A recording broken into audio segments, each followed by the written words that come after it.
അത് ശരി, എന്റെ ടീച്ചറെ വായ നോക്കുവല്ലേ? നിന്റെ ഒരു ഉണക്കം ടീച്ചർ അവൾ മലരോ? നോണയൊന്നും പറയണ്ട, എനിക്കെല്ലാം അറിയാം. ടീച്ചർ നാളെ എന്നോട് പറയുകയും ചെയ്തു. എന്ത്? എന്താണ് പറഞ്ഞത്? പറയടാ. ഒരു വായ നോക്കിയാ വീടിനടുത്ത് നിക്കില്ലേ, ഏതാവനെന്ന്. എന്നിട്ട് നീ എന്ത് പറഞ്ഞു? ആ പെയിന്റ് അടിക്കാൻ പോകുന്ന സിബിച്ചാണെന്ന് പറഞ്ഞു. നശിപ്പിച്ച്. നിന്റെ അടുത്ത് പലതവണ പറഞ്ഞിട്ടില്ലേ പെയിന്ററാന്ന് പറയുന്നത് ചിത്രകാരനാന്ന് പറയണു. എനിക്ക് നുണ പറയാനൊന്നും പറ്റില്ല. അയ്യടാ ഒരു കൊച്ചു കാന്തി, നീ ഇങ്ങോട്ട് വാ. ആനേനെ വരച്ച, ആടിനെ വരച്ച, മയിലിനെ വരച്ചാന്ന് പറഞ്ഞുകൊണ്ട് ശരിയാക്കി തരാം. നിന്നെ പിണങ്ങി പോലെ. ശിവചേട്ടൻ ഒരു ഉപകാരം ചെയ്ത് തന്നു കഴിഞ്ഞാൽ ശിവചേട്ടൻ ഇനിയും ഒരുപാട് പടം വരച്ചിടാം. മമ്മൂട്ടിയുടെയും മോഹൻലാലിന്റെയും പൃഥ്വിരാജിന്റെയും. ആ എന്തുപകാരാന്ന് പറയും? ഒരു കൊച്ചുപകാരം പറയട്ടെ. ശിവചേട്ടൻ മോന്റെ കയ്യിൽ ഒരു സാധനം തന്നു വിടും. അത് മോൻ ടീച്ചറിന്റെ കൊണ്ട് കൊടുക്കണം. മനസ്സിലായി, പ്രേമലേഖനല്ലേ? ഛേ, ഇതൊന്നുമല്ല. അത് ബാബുക്കൊണ്ടെ കൊണ്ട് കൊടുപ്പിക്കൂ. ചേട്ടൻ തന്നെ കൊടുക്കില്ലേ? ഇത് വേറെ സാധനം. കൊടുക്കോ? കൊഴപ്പാവൂ? എന്നാ ഒരു കൈ നോക്കാം. ചെല്ലട്ടെ. എന്നതാടാ രാവിലെ തന്നെ കറങ്ങി നടക്കുന്നേ? പഠിക്കാനൊന്നുമില്ലേ? ഞാൻ നമ്പീശാച്ചാന് സോപ്പ് എടുക്കാൻ പോയതാ. പോയിരുന്നു പഠിക്കേ. നിങ്ങളുടെ മകനല്ലേ, അവനും തുടങ്ങി പൊതുപ്രവർത്തനം. ഓ, സൂര്യൻ ഉച്ചയിലെത്തിയല്ലോ. പല്ലി വെളിപ്പേരൊന്നും കഴിഞ്ഞില്ലേ? അവന്മാരൊക്കെ എന്തിയേ? ഇന്നലെ രാത്രി നല്ല പൂസായിരുന്നല്ലേ? ചെറുതായിട്ട്. പിന്നെ എനിക്ക് പണിയൊന്നുമില്ല, പുതിയ സൈറ്റ് ആവണം. അന്നാ ഉച്ച കഴിഞ്ഞ പാർട്ടി ഓഫീസിൽ വാ. 2-3 ബോർഡുകൾ എഴുതാനുണ്ട്. സ്ഥിരം എഴുതുന്നവന് ഡെങ്കിപ്പനിയാ. പകരക്കാരനവൻ എന്റെ പട്ടി വരും. വലിയ നേതാവാ. സ്വന്തം വീട്ടിൽ വാടകയ്ക്ക് താമസിക്കുന്നവർക്ക് ഒരു ഉപകാരമില്ല. പണിയല്ല ആമ്പിളേർക്ക്. നീ ചൂടാവല്ലേ? പണ്ടത്തെ പോലെ പിരിവത്ര കാര്യക്ഷമമല്ല. കാശ് ഞാൻ കൈന്നെടുത്ത് തരേണ്ടി വരും. മുടിഞ്ഞ പണിക്കൂലിയല്ലേ? 4 സൈഡിൽ നിന്ന് വരുമാനമല്ലേ, കൈന്നെടുത്ത് മുടക്കൂ. എന്ത് വരുമാനം? ആകെ ഉള്ളത് 2 വാടക വീടാ. അതിന്ന് എന്താ കിട്ടുന്നെന്ന് എനിക്കറിയാലോ. ഒന്നിന് വാടകയില്ല. പിന്നെ നീയൊക്കെ തരുന്നതിന്റെ കണക്ക് ഞാൻ പറയണ്ടല്ലോ. അതെ, ഇതെടുക്കാതെയാണോ നിങ്ങൾ പോയത്? ഇങ്ങനെ ഓർമ്മയില്ലാത്തൊരു മനുഷ്യൻ. ഞാനതങ്ങ് മറന്നു. സിബി, നീ അറിഞ്ഞോ നമ്മുടെ നമ്പീശൻ ചേട്ടൻ ചെയ്തൊരു ചെയ്ത്ത്? നീ അറിഞ്ഞില്ലേ? ഇല്ല. അങ്ങയുടെ ശരീരം മരണശേഷം ഏതോ മെഡിക്കൽ കോളേജിൽ പിള്ളേർക്ക് പഠിക്കാൻ കൊടുത്തോളാം. എവിടെ ഒരു മെഡിക്കൽ ക്യാമ്പിൽ വെച്ച് ഒപ്പിട്ട് കൊടുത്തു. അങ്ങേര് ബന്ധം കൊണ്ടോ സ്വന്തം കൊണ്ടോ എന്റെ ആരുമല്ല. എന്റെ അപ്പൻ ഈ സ്ഥലം വാങ്ങിച്ചപ്പോ അന്നത്തെ ഉടമയുടെ സഹായത്തിന് നിന്നതാ ഈ കാർന്നൂര്. സ്വന്തക്കാരും ബന്ധക്കാരും ഇല്ല. ഇവിടെ നിന്നോട്ടേന്ന് ചോദിച്ചു. നിന്നോളാൻ അപ്പം പറഞ്ഞു. ആ നിക്കുന്ന നിപ്പ ഇപ്പോഴും നിക്കുന്ന ഇത്രയും പ്രായമുള്ള മനുഷ്യനാ. ഒന്ന് വീണാ ഞാൻ തന്നെയല്ലേ നോക്കേണ്ടത്? അപ്പൊ പിന്നെ എന്നോട് പറയാതെ മെഡിക്കൽ കോളേജിൽ പോയി ഒപ്പിട്ടത് ശരിയാന്നോ? ഇറക്കി വിടുക വേണ്ടത്. പക്ഷെ അയാളെ കാണുമ്പോ അപ്പന്റെ മുഖം മനസ്സിൽ വരുന്നേ. വരുന്നു. ആശുപത്രിക്കാർക്ക് ഈ അടുത്ത കാലത്തൊന്നും കിട്ടില്ല. മുട്ടിഞ്ഞ ആയിസ. ഒന്ന് നിന്നേ. നന്ദി വേണം കാർന്നോരെ, നന്ദി. മെഡിക്കൽ കോളേജിൽ പോയി ഒപ്പിടുന്നതിന് മുമ്പേ എന്നോടൊരു വാക്ക് ചോദിക്കായിരുന്നല്ലോ. എന്റെ മാത്തച്ച, ഞാൻ അങ്ങനെ കരുതി കൂട്ടിയൊന്നും ചെയ്തതല്ല. കണ്ണൊന്ന് കാണിക്കാൻ വേണ്ടി പോയപ്പോ ചില കാര്യങ്ങളൊക്കെ അവര് പറയുന്നത് ശരിയാന്ന് തോന്നി. ഇതിപ്പോ മേലാതാകുമ്പോ അവര് വന്നങ്ങ് കൊണ്ടുപോയിക്കോളൂ. നിങ്ങൾക്കും ബുദ്ധിമുട്ടില്ല. എന്നാ ഇത്രയും കാലം നോക്കിയിട്ട് ചെലവിങ് തന്നേരെ. എടി ലിസി, ഇനി ഇവിടെ നിന്ന് ശരിയാകില്ല. സിബി, ഓഫീസിലേക്ക് ഒന്ന് വന്നേരെ. കൊറേ നേരം ആയല്ലോടാ ചോദിച്ചോണ്ട് നിൽക്കുന്നത്. പെങ്കൊച്ചങ്ങ് പോയില്ലോടാ. ഏത് പെണ്ണ്? ഏത്? അറിയത്തില്ലല്ലേ? പോ. എങ്ങനെ ഗുണം പിടിക്കുവാ? കഴിക്കാൻ എന്നാ വേണ്ടേ? 2 പൊറോട്ട. കറി കറി കറിയാ? എന്ത് കറിയുള്ളേ? ഇറച്ചിക്കറി ഉണ്ട്. ഇറച്ചിക്കറി ഉണ്ടോ? ഫ്രൈ റോസ്റ്റാ? ഫ്രൈ ഉണ്ട്, റോസ്റ്റും ഉണ്ട്. ഫ്രൈയും റോസ്റ്റും രണ്ടും ഉണ്ട്. വേറെ ഒന്നുമില്ലല്ലേ? മുട്ടക്കറി ഉണ്ടാ? മുട്ടക്കറി ഉണ്ട്. എനിക്ക് എന്ത് ഇഷ്ടം എന്ന് പറയാ. ആ മുട്ട ചാറ് ഇത്ര ഒഴിച്ചത്. 2 പൊറോട്ട, ചാറ്. എടാ, ഒരു ദിവസമെങ്കിലും കാശ് കൊടുത്ത് കറി മേടിക്കടാ. നിനക്ക് വേണമെങ്കിൽ ഞാൻ സാമ്പാർ തരാം. വേണോ? വേണ്ട. മതി, എനിക്കത് മതി.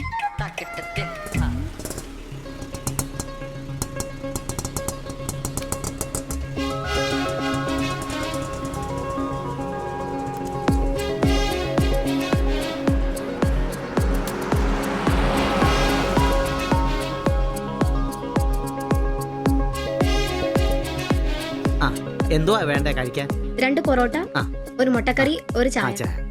ഈ കൊച്ചിന് 2 പൊറോട്ട, മുട്ടക്കറി, ചായ.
എന്നാടാ ഭിത്തിയിലാണോ ഇപ്പൊ പൊറോട്ട അടിക്കുന്നത്? ഒന്ന് സ്ലിപ്പായതണ്ണ. നീ ആകെ ഒന്ന് സ്ലിപ്പായിരിക്കുവാ. കടയിൽ ആള് കയറി നിറഞ്ഞാലും വിളമ്പ് എന്റെ ജോലിയല്ല എന്ന് പറഞ്ഞ ഒരു കൈ സഹായിക്കാത്ത നീ ഈ പെണ്ണ് വരുമ്പോ മാത്രം കിട്ടി വിളമ്പാൻ നിൽക്കുന്ന എന്തിനാന്ന് എനിക്ക് മനസ്സിലാകത്തെ. അത് പിന്നെ കേട്ടില്ലേ പഴമക്കാര് പറയുന്നേ?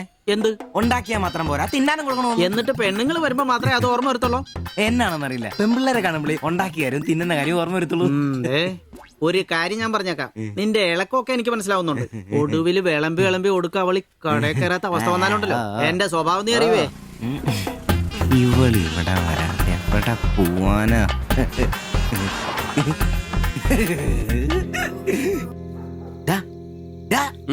അവൾ ഇന്നും കട വന്നായിരുന്നു. ആര്? 2 പൊറോട്ടയും മുട്ടക്കറിയും ചായയും. ആഹാ, അവളോ? എന്നിട്ട് ഇന്നും പൊറോട്ടയും മുട്ടക്കറിയും ചായയും കുടിച്ചാൽ ചിരിച്ചു കാണിച്ചു. എടാ, അവളെ ഏതാ എവിടെ നിന്നൊക്കെ ചോദിക്കാൻ പാടില്ലായിരുന്നോ? അവളൊരു പാവപ്പെട്ട വീട്ടിലെ കുട്ടിയാന്നേ. അച്ഛനാണെ തളർന്നു കിടക്കുന്നു, അമ്മയ്ക്കാണെ ക്ഷയം. ഒരു ജോലിയും ചെയ്യാൻ പറ്റത്തില്ലെന്നേ. അവൾക്ക് താഴെ 2 അനിയത്തിമാരാ, 2 പേരും പഠിക്കുക. അവള് ജോലിക്ക് പോയിട്ട് ആ കുടുംബം തന്നെ കഴിയുന്നേ. അപ്പൊ നീ അവളോട് ചോദിച്ചായിരുന്നല്ലേ? ഇല്ല. പിന്നെ ഇതൊക്കെ എങ്ങനെ മനസ്സിലായി? അവളുടെ ലുക്കൊക്കെ കണ്ടിട്ട് ഊഹിച്ചു പറഞ്ഞതാ. അവൾ എനിക്ക് ശരിക്കും അങ്ങ് ഇഷ്ടപ്പെട്ടു. അവളെ കാണുമ്പോഴൊക്കെ എന്റെ പെണ്ണ് എന്നൊക്കെ മനസ്സിൽ ആരോ പറയുന്ന പോലെ. അവൾക്ക് എന്നെ ഇഷ്ടാണ്. നീ ഇതുവരെ പറഞ്ഞത് വെച്ച് നോക്കിക്കഴിഞ്ഞാ ഒന്നും ശരിയാണുള്ള വഴിയില്ല. പിന്നെ അവള് നിന്നെ പോലൊക്കെ തന്നെയാണല്ലോ, വലിയ ഗ്ലാമർ ഒന്നുമില്ലല്ലോ. ഓഹോ, നിനക്കും നിന്റെ പെണ്ണിന് ഭയങ്കര ഗ്ലാമർ ആണല്ലോ. അല്ല, അറിയാൻ പാടില്ല ചോദിക്കുക, അവളുടെ ഗ്ലാമർ മുഴുവൻ അവളുടെ കൊണ്ടയിലാണോ? അല്ല, നീ ഏതിനേരം അവളുടെ കൊണ്ടയും വരച്ചോണ്ടിരിക്കുന്ന ചോദിച്ചതാ. ആയിക്കോട്ടെ, അളിയ, എന്റെ പെണ്ണിനെ നമ്മുടെ കടയിലെ അനീഷ് 15-ാം കടവ് കോളനി ബസ്സിൽ വെച്ച് കാണാറുണ്ട്. അവളുടെ ലുക്കൊക്കെ കണ്ടിട്ട് അവൾ അവിടുത്തെ കാര്യമാകാനാ ചാൻസ്. നമുക്ക് ആ കോളനി വഴി ഒന്ന് ചുമ്മാ കറങ്ങി നോക്കിയാലോ? അത് വേണോ?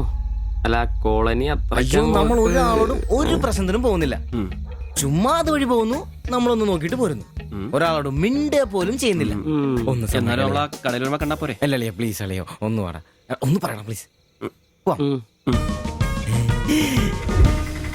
ഓടാൻ തുടങ്ങിട്ട് കൊറേ ആയല്ലോ.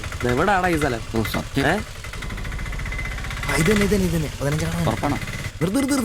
നിർത്തി തരാ. ഇതിനകത്ത് എവിടെയാ വീട്?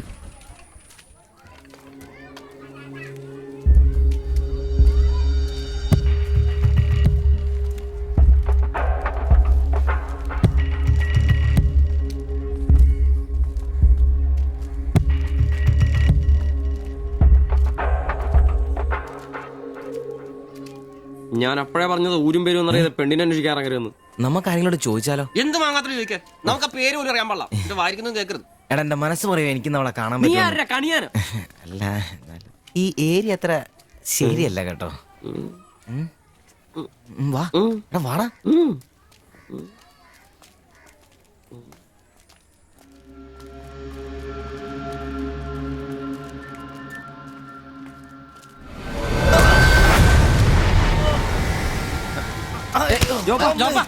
എന്തെങ്കിലും പറ്റിയോ?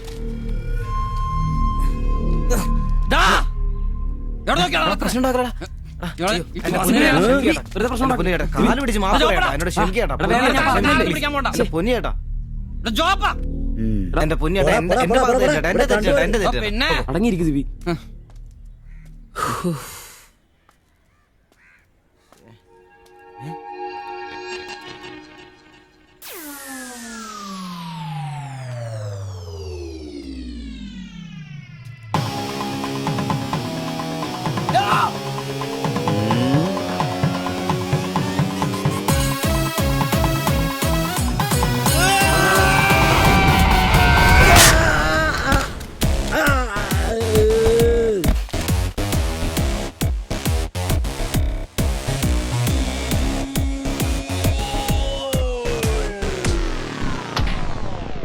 എടാ, ഇടിക്കണമാരെ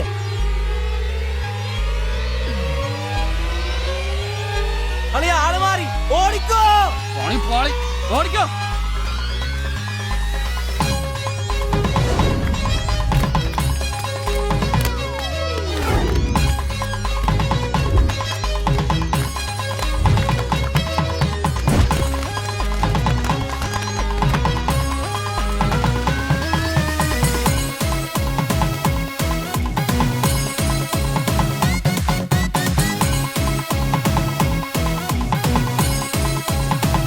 എന്റെ അമ്മോ!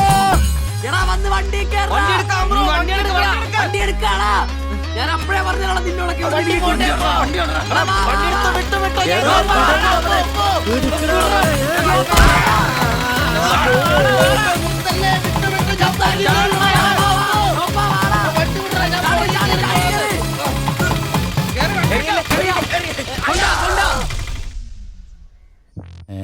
എത്ര സ്റ്റിച്ചണ്ടാ? 2.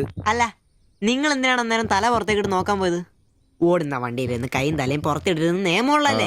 അതൊന്നും അല്ലടാ. 2 സ്റ്റിച്ചറിനൊന്നും ഇവന്റെ തലക്ക് യോഗം ഉണ്ടെങ്കിൽ ഏണി വെച്ച് കയറി ആ ഇഷ്ടിയം ഹെഡ് ചെയ്തു. പിന്നെ പ്രേമത്തിന് വേണ്ടി ചോര ചെയ്യുന്നതെന്നൊക്കെ പറഞ്ഞ എന്റെ ജോപ്പാ ശുദ്ധ മണ്ടത്തിലോ അത്. ജീവിതം നിന്നെ അത് പഠിപ്പിക്കും. ഈ ഞാനും ഒത്തിരി ചോര ചെയ്യുന്നിട്ടുള്ളവനാ, അറിയാമോ? പണ്ട് ഞാൻ പ്രീ ഡിഗ്രി പഠിക്കുന്ന കാലഘട്ടത്തിൽ എന്റെ കൂടെ പഠിച്ചൊരു സരളുണ്ട്. എന്താ അവളുടെ ഒരു സൗന്ദര്യം! ഒരു ദിവസം ഞാൻ അവളോട് ചോദിച്ചു, സരളെ ഞാൻ നിന്നെ കെട്ടിപ്പിടിച്ചൊരു ഉമ്മ എന്നോട്ടെ എന്ന് ചോദിച്ചു. അവൾ അപ്പൊ തന്നെ തന്നു. ഉമ്മയല്ല, ചെരുപ്പൂരി മുഖം പൊത്തിരി ഒറ്റ അടി. ചോര ചീന്തുവല്ലായിരുന്നു, മൂക്കി കൂടി ചീക്കുവായിരുന്നു. അധികം ചിരിക്കണ്ട, ചുറ്റുപൊട്ടും. ഇത് അതുപോലെ നല്ലെന്നേ. അവൾ ഇതിനൊന്നും കുറ്റം പറയാൻ പറ്റിയല്ല. ഒരു കാപ്പി കളർ ചുരിദാറിട്ട പെണ്ണിനെ കണ്ടപ്പോ എനിക്ക് അവളായിട്ട് തോന്നി, അത്രേ ഉള്ളൂ. അതെ, അവളെ കുറ്റം പറയാൻ പറ്റില്ല. മനസ്സിൽ നമ്മൾ ആരെ വിചാരിക്കുന്നുവോ കാണുന്നവരെല്ലാം നമുക്ക് അതായിട്ട് തോന്നും. അപ്പൊ നിന്നെയും കുറ്റം പറയാൻ പറ്റില്ല.